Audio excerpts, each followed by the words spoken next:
사도행전 17장은 세 문단으로 나눌 수가 있습니다. 먼저 9절까지는 바울 일행의 마게도냐 지방의 주도였던 데살로니가에서의 사역을 기록하고 있고요.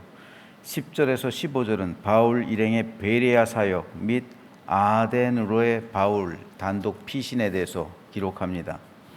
마지막으로 16절에서 34절까지는 아덴에서 있었던 일인데 아레오바고 광장에서의 바울의 변론적인 설교에 관해 기록하고 있습니다. 사진을 한 장 먼저 보겠습니다. 지금 보고 계신 사진은 체코에 있는 유대인 회당의 건물을 찍은 겁니다. 회당을 식별할 수 있는 것은 별입니다. 정중앙에 다윗의 별이 있죠. 그리고 저 첨탑에 저게 별입니다. 별. 다윗의 별이에요. 그러니까 삼각형 두 개를 겹쳐 놓으면 육각형이 되는데 저것이 다윗의 별이고요. 다윗의 별이 저렇게 이스라엘 국기도 다윗의 별이 있죠. 다윗의 별이 있으면 저기는 시나고그입니다. 시나고 즉 회당이구나. 유대인의 회당이라는 사실을 알 수가 있습니다. 그런데 유대인들은 회당에서 원래 정통적인 회당에서는 남자와 여자의 자리가 커튼으로 쳐서 구별하고 있었습니다. 원래 예전에는 커튼으로 쳤는데 지금은 커튼으로 치지는 않습니다만 자리를 구별하는 것은 확실합니다. 지금 보시는 이 사진, 통곡의 벽에서 유대인들이 예배하는 모습을 찍은 건데요. 저기 커튼, 즉 담으로 구별하고 있어요. 유대인들이 예배를 드릴 때 통곡의 벽 앞에서는 남자들만 있을 수가 있어요. 그리고 저 벽 오른쪽에 여자들과 아이들, 이렇게 남자와 여자, 아이 사이를 벽으로 분리하고 있습니다. 이것이 회당에도 똑같이 적용되는 겁니다. 회당 내부를 보면요, 지금 현대 유대인 회당은 남자와 여자를 구별하지는 않는다고 합니다. 대부분. 그래서 같이 앉는 경우가 있어요. 그런데 원래는 남자들은 저 본당에 앉는 거예요. 본당 정중앙에 앉고 여자와 아이들은 저 2층으로 올라가는 거예요. 원래는. 그럼 유대교를 믿는 이방인들이 있잖아요. 이방인들은 어디 앉아요? 지금 이 사진을 찍는 위치, 그러니까 맨 뒤쪽 구석진 곳, 후미진 곳에 이방인들을 위한 그 예배 처소가 마련이 되는 거예요. 만약 남자와 여자가 저 본당에 같이 앉는다면 이방인들이 앉는 자리는 2층이 되는 거고요. 분리되는 겁니다. 남자와 여자 아이들이 분리가 되고요. 거기서 또 이방인들은 또 다시 분리가 돼요. 가장 후미진 곳으로요. 그런데 이것은 사실 예루살렘 성전에서 따온 거예요. 성전 그림을 한번 보죠. 이방인의 뜰이 성전 바깥에 있어요. 성전 바깥에 그 여인의 미문 앞에 앉아 있었던 나면서 못 걷는 사람을 베드로가 그리고 요한이 일으켰죠. 그게 여인의 뜰이에요. 여인의 뜰을 구분하고 있었던 문이에요. 그 문을 통과하면 여인의 뜰로 들어가는 거예요. 그리고 여인의 뜰을 통과해서 문을 넘어가면 이스라엘 뜰, 즉 남자들만 들어가는 거예요. 그리고 남자들만 있는 곳을 넘어가야 이제 제사장의 뜰이 나오는 거죠. 그리고 그 안에 있는 성소로 들어갈 수가 있는 거예요. 그렇기 때문에 여인들하고 이방인의 뜰은 또 구별이 된 거예요. 이방인의 뜰은 성전 바깥에 있었어요. 이쪽에도 있었고 저쪽 반대편에도 있었고요. 그래서 회당에서도 이방인의 뜰은 본당을 제외한 곳, 가장 구석지고 후미진 곳에 있었습니다. 제가 이 말씀을 먼저 드리냐면요, 바로 이것이 사도 바울의 사역과도 깊은 관련이 있기 때문입니다. 사도행전 13장에 보면 바울과 바나바는 이렇게 선언을 합니다. 바울과 바나바가 담대히 말하여 이르되 하나님의 말씀을 마땅히 먼저 너희에게 전할 것이로되, 여기서 너희는 유대인들이에요. 너희가 그것을 버리고 영생을 얻게 합당하지 않은 자로 자처하기로 우리가 이방인에게로 향하노라. 위대한 선언이에요. 왜냐하면 이제 우리가 복음을 이방인에게 전하겠다 선언하는 거예요. 너희들이 중심이 아니라는 거예요. 복음 전하는 게 기회가 되면 너희들에게도 전하겠지만 너희가 주요 타겟이 아니라는 겁니다. 너희가 주요 대상이 아니라는 거예요. 우리는 이제 이방인에게로 향한다. 우리는 이방인에게 복음을 증거하겠다 선언하는 거예요. 그리고 이때부터 실제로 바울은 이방인을 향한 복음 증거를 하게 됩니다. 그런데 오늘 본문 1절과 2절에 보면 뭐라 기록하고 있습니까? 그들이 암비볼리와 아볼로니아로 다녀가 데살로니가에 이르니 거기 유대인의 회당이 있는지라. 바울이 자기 관례대로, 이 관례대로란 말을 주목하세요. 관례대로 매일 하던 대로 그들에게로 들어갔다. 즉 회당으로 들어갔다는 거예요. 그리고 새 안식일마다 회당에 들어가서 성경 가지고 강론했다는 거예요. 즉 사도 바울의 전도 사역은 어디를 중심으로 했다고요? 회당이요. 안식일마다 유대인들이 오잖아요. 안식일마다 사람이 모이니까 안식일에 가서 회당에서 그들에게 복음을 전했다는 거예요. 아니 그러면은 바울이 이방인에게 복음을 전하겠다, 이제부터는 이방인에게로 향하노라 라는 이 선언은 허언일까요? 그저 홧김에 한 말일까요? 그렇지 않아요. 이 사실을 알아야 왜 그토록 유대인들이 바울을 미워하고 증오했는지를 알게 됩니다.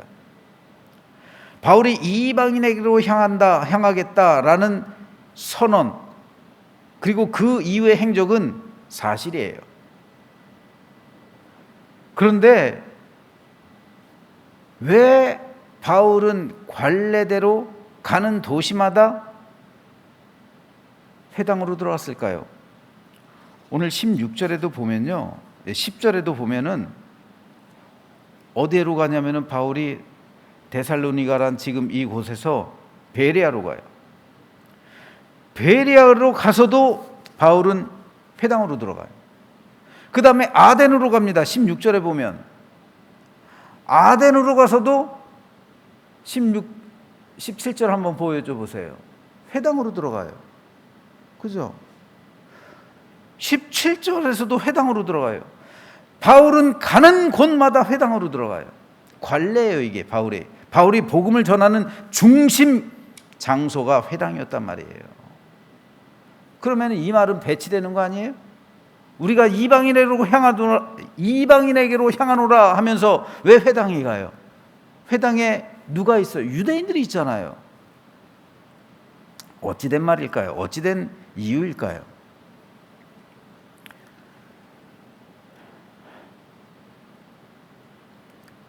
우리가 오늘 읽은 사도행전 17장에 보면 바울이 아테네, 지금 그리스의 아테네로 가요. 그리고 아레오바고 광장에서 복음을 전하죠. 이때는 그런데 거의 복음의 결실을 맺질 못해요. 왜냐하면 즉 전도가 잘 안 됐다는 거예요. 이 광장에서 바울의 복음을 듣고서 예수 믿겠다고 나선 사람들이 없었습니다. 왜 그렇습니까? 그리스도 교회에 대해서 그들이 무지했어요. 선의회가 전혀 없어요. 아예 지식이 전무했기 때문에 복음을 전해도 이게 뭔 말인지 모르는 거예요. 그래서 무슨 새로운 지식인가 보다 하고 넘어가는 거예요. 그런데 아예 지식이 없는 사람들에게 복음을 전하는 것은 쉽지가 않은 일이에요. 선의가 없기 때문에 복음을 전해도 뭔 말인지 몰라요. 하지만 회당 안에는 누가 있어요? 유대인들이 대부분이지만 누가 있어요? 거기에 이방인들이 있잖아요. 경건한 이방인들. 경건한 이방인이 누굽니까? 유대교를 믿기는 하는데 아직 할례를 받지 않은 사람들, 그래서 유대교에 입문하지 않은 사람들, 유대교에 등록돼 있지 않은 그 사람들, 경건한 이방인이라고 부르잖아요. 그들이 회당 안에 있잖아요. 이들은 이미 구약 성경을 너무 잘 알고 있어요. 하나님의 존재 당연히 인정하죠. 모든 지식을 다 가지고 있어요. 유대인의 역사 또한 잘 알고 있어요. 그래서 바울은 유대인의 역사와 더불어 구약 성경이 예언하고 있는 그리스도에 대한 복음을 전하는 거예요.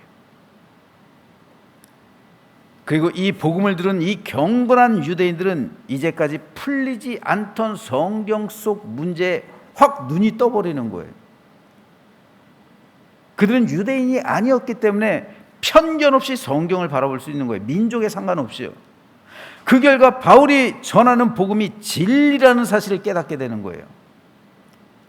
다시 말해서 바울이 회당에 들어간 이유는 유대인들이 목적이 아니라 그 회당 안에 있는 이방인들이 목적이에요. 이것이 우리가 이제 이방인에게로 향한다라는 선언과 일치가 되는 거예요. 즉 바울은 유대인을 주 타겟으로 한 것이 아니라 바로 저 구석진대에 앉아 있었던 경건한 이방인들을 타겟으로 한 거예요.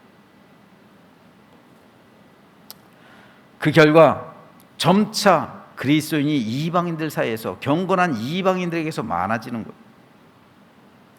바로 이 사실이 회당 안에 있던 유대인들을 분노하게 만드는 거예요. 유대교 회당에 들어와서 자기들의 이방인 멤버들을, 회당 멤버들을 그리스도인이 되게 하죠. 그러니까 회당에 타격이 큰 거예요. 왜 그렇습니까? 바울이 이 사람들을 모아서 따로 교육을 해요. 그 회당 안에 있던 이방인들을 모아서 여러분 따로 교육을 시작하는 거예요, 바울이.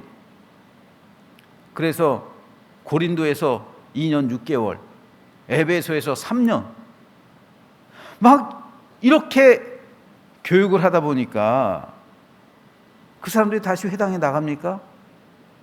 안 나가죠. 경건한 이방인들이 회당에 나가질 않아요. 그러니까 이 타격이 있는 거예요. 경제적으로도 타격이 있어요. 왜냐하면 경건한 이방인들은 대부분 사회적인 신분이 높았던 사람들이에요. 성경에도 백부장들이 나오잖아요. 여러 명의 백부장들이 나오잖아요. 그 유대교 회당에 다니던 그 사람들이요. 그리고 어떤 백부장은 이 회당을 건축해 주기도 했잖아요. 재력이 있어요. 그 재력으로 회당에 헌신하는 거예요. 그리고 신분이 높았기 때문에 바람막이가 돼줄 수 있었어요. 바람막이가 돼줄 수 있는 권력과 어떤 지위가 있었어요.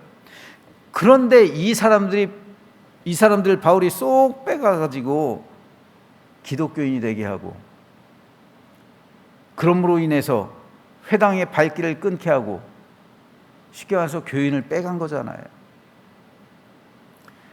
그러니까 유대인들은 바울을 극도로 증오하는 겁니다. 그래서 바울을 죽이려고 하는 거예요. 결국 바울이 로마에서 재판을 받게 되죠.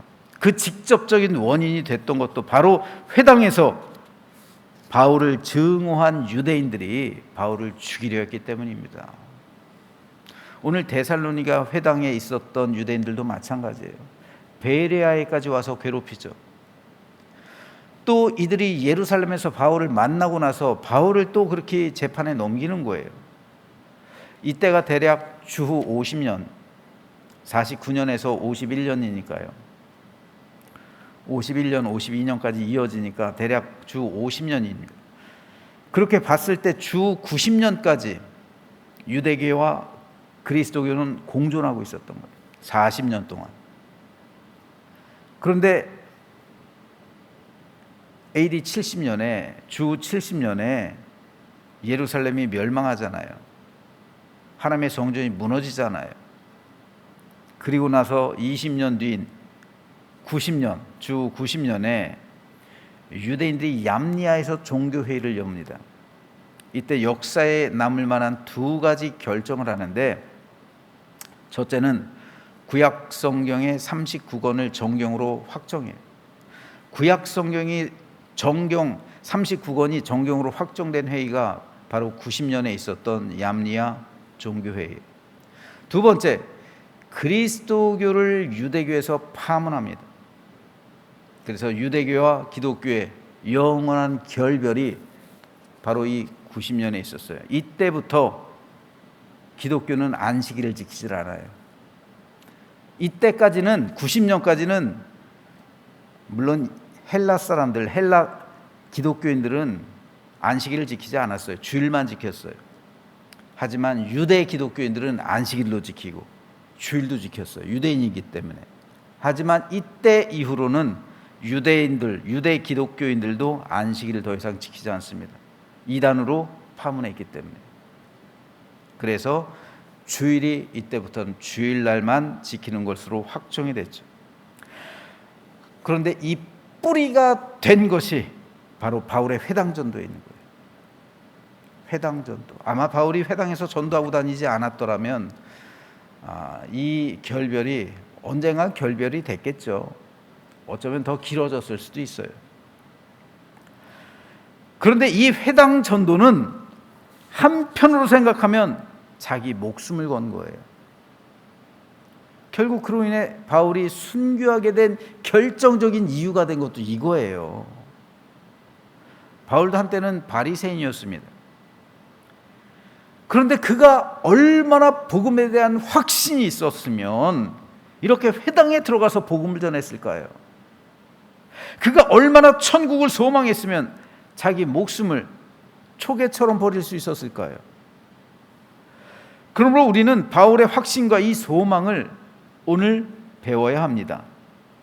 죽음 너머에 있는 하늘에 대한 확신, 복음이 진리요 우리를 구원으로 인도한다는 사실들에 대한 확신, 이것이 없으면 우리는 흔들리는 거예요. 여러분, 우리 아이들, 여러분들 자녀들 혹은 손주들 요즘 어떤 말 하는지 아세요? 종교엔 자유가 있는 거 아니에요? 그런 말이에요. 왜 아이들을 교회 교육하는데 힘든 줄 아십니까? 종교에 자유가 있는 거 아니에요? 이 말로 부모들에게 따져요. 가기 싫거든요. 교회 주일에 좀 푹 잠도 좀 자고 싶고 다른 할 일도 있고, 그런데 귀찮은데 자꾸만 가라고 그러니까. 더군다나 코로나 때 쉬었잖아요. 여러분, 이 코로나 때 3년 동안 이 쉰 공백, 이거 한국교회가, 이거 우리 교회가 어떻게 깨나가야 할지 몰라요. 더 열심히 2배로 모이지 않으면 힘들어질 것 같아요. 아이들 마찬가지예요. 한번 안 나오기 시작하니까 핑계를 대는 게 종교에 자유가 있는 거 아니에요? 이런 소리들이 각 가정에서 다 들려와요. 믿음이 좋다고 하는 가정에서도 마찬가지예요. 아이들이 하나님을 체험하지 못했기 때문에, 성경적인 지식이 없기 때문에 이런 말 하는 게 어떻게 보면 다 자연스러워요. 그런데 한번 생각해 보세요. 어떤 부모가 자식이 지옥에 가는데 그걸 가만 바라만 보고 있어요? 가만 바라보고 있는 부모는 진짜 믿음이 없는 거죠. 믿음에 대한 확신이 없는 거죠. 믿음에 대한 확신이 있다면, 지옥과 천국에 대해서 믿는다면 그렇게 행동할 수는 없는 거죠. 저는 바울의 고백 중에 이 고백이 가장 제 마음에 사무쳐요. 고린도전서 15장에 있는 고백인데, 그리스도께서 만일 다시 살아나지 못하셨으면 우리가 전파하는 것도 헛것이요 너희 믿음도 헛것이다. 만약 예수님이 부활하시지 않았다면 우리가 너희들에게 복음 전하는 거 이거 다 헛것이라는 거예요. 내 믿음뿐 아니라 당신들 믿음도 다 헛되다는 거예요. 잘못 믿었다는 거예요. 시간 낭비했다는 거예요. 또 우리가 하나님의 거짓 증인으로 발견될 것이라는 말입니다. 우리는 거짓말하고 다녔다는, 사기쳤다는 거예요. 쉽게 말해서 그리스도께서 다시 부활하신 일이 없다면, 천국이 없다면 우리는 당신들에게 사기친 겁니다. 거짓 증인입니다. 우리가 거짓 선지자입니다. 이렇게 말하는 거예요, 바울이. 만일 그리스도 안에서 우리가 바라는 것이 다만 이 세상의 삶뿐이면 모든 사람 가운데 그러므로 우리가 더욱 불쌍한 자다. 그렇죠? 예수님 때문에 바울이 모든 것을 다 포기하고 세상의 모든 것 포기하고 결국 순교까지 했는데, 죽었더니 천국이 없어. 죽었더니 하나님이 없어요. 예수님 부활한 거 없어요. 그럼 바울이 제일 불쌍하다는 거예요. 그런데 이 고백이 바울뿐이에요? 여러분 왜 이 새벽에 깨서 여기 나와 있어요? 잠을 좀 푹 주무시지. 만약 그리스도께서 다시 살아나신 일도 없고 천국도 없고 하나님도 없고, 그럼 우리가 제일 불쌍한 사람이에요. 그리고 강단에서 설교를 하는 저는 사기꾼입니다. 하지만 바울은 복음이 진리라는 사실을 확신했어요. 죽음 이후 천국과 지옥이 있음을 확신했습니다. 이 확신으로 바울은 복음을 증거한 겁니다. 그런데 진짜 죽어서 천국과 지옥이 있고, 진짜 하나님이 살아계시고 예수 그리스도의 십자가 보혈로 우리가 구속함을 받고 그 십자가로 구원을 받았다면, 우리가 증거하고 우리가 믿는 이 믿음처럼 축복된 게 없는 거예요. 우리가 자녀들에게 이걸 가르쳐야 되는 겁니다. 이 확신이 있어야 돼요. 부모가 이 확신이 있어야 우리 자녀들을 이끌죠. 이 확신이 없으니까 부모들도 자녀에게 말을 못하는 거예요. 죽어가고 있는, 네가 불에 타고 있는데 안 끄집어낼 사람이 어디 있겠니? 그렇죠? 근데 이 확신이 없어요. 그래서 바울은 이 확신이 있었기 때문에 자기 전부를 하나님께 드렸던 겁니다. 그러므로 저는 저와 여러분 모두 바울의 이 확고한 믿음을 닮아가게 되기를 소망합니다. 세상이 다가 아니에요. 세상이 길 것 같지만, 세상의 삶이 길 것 같지만 그리 길지 않아요. 여러분 한번 살아온 나날을 생각해 보세요. 벌써 지금 이렇게 됐잖아요. 그죠? 벌써 지금 내가 언제 이렇게 이런 연세들이 됐잖아요. 그러므로 세상 길지 않습니다. 앞으로 우리 생 얼마 남지 않았을지 몰라요. 그러므로 세상 속에서 살아가고 있지만 영원한 하늘을 소망하면서 믿음으로 세상 이기고 천국의 삶을 살아가며 다가오는 하나님의 나라를 대비하며 종말론적인 삶을 살아가는 우리 모두가 되시기를 주님의 이름으로 축원합니다.